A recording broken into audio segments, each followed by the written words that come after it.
Be ready. 5 seconds.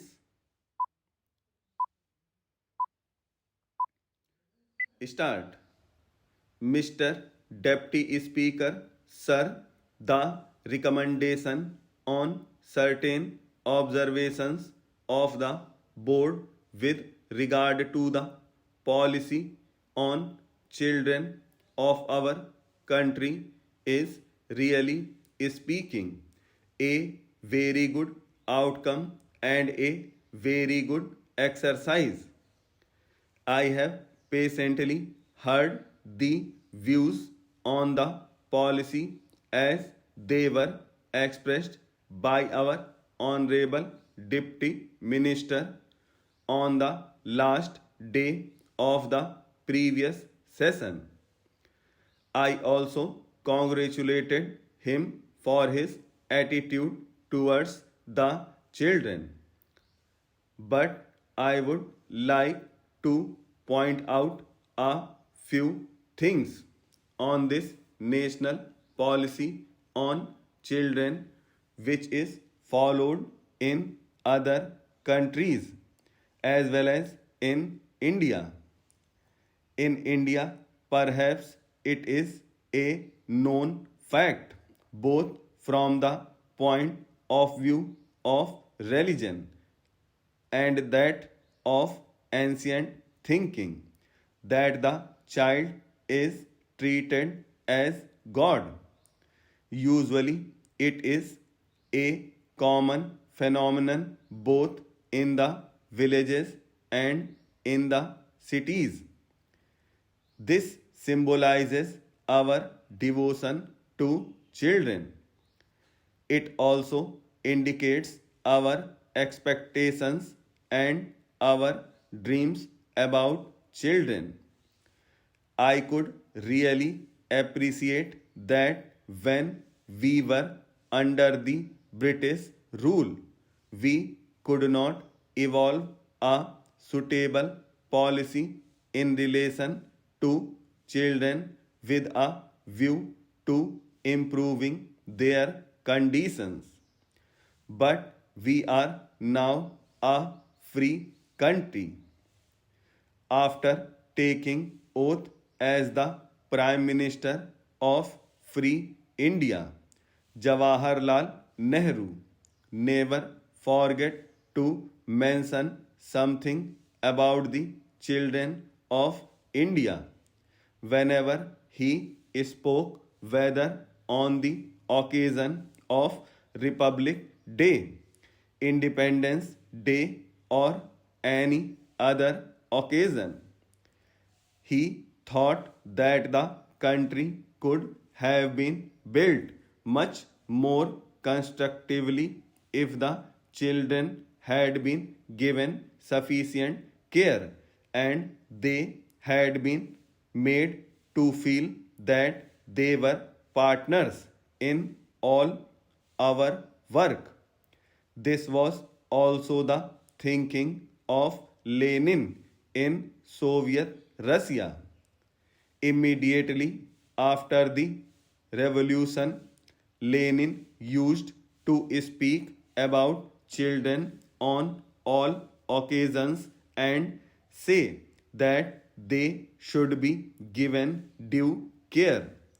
This resulted in the formation of the Young Pioneers Group for children between the ages of 6 and 14 in Soviet Union and other socialist countries. In all the socialist countries, this group is recognized, engineered, financed, and administered by the governments and given highest priority in the matter of development. Similarly, measures have been undertaken recently in Iraq also. While I was there recently, I could see that they have adopted the same policy. The first priority is given to them by that country.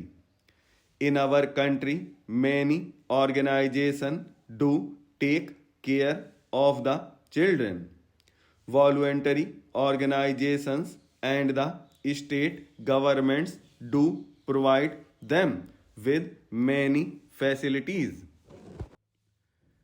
The recommendations are very nice.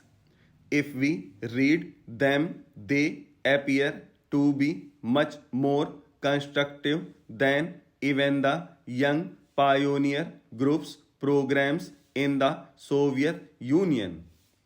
But in actual practice, nothing has been done because of lack of funds.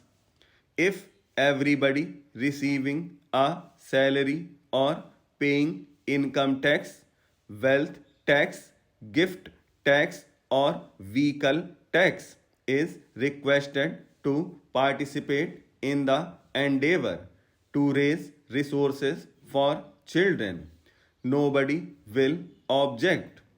If the general masses pay 5 paise per individual per year, we can have a very sizable budget and a very constructive and comprehensive policy, both at the center and in the states.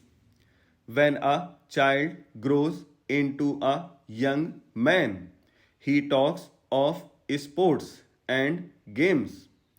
Look at the budget allocation for sports and games, which would help the development of the mental and physical potential of the young of our country. It is a small amount in comparison to what they spend in Middle Eastern countries.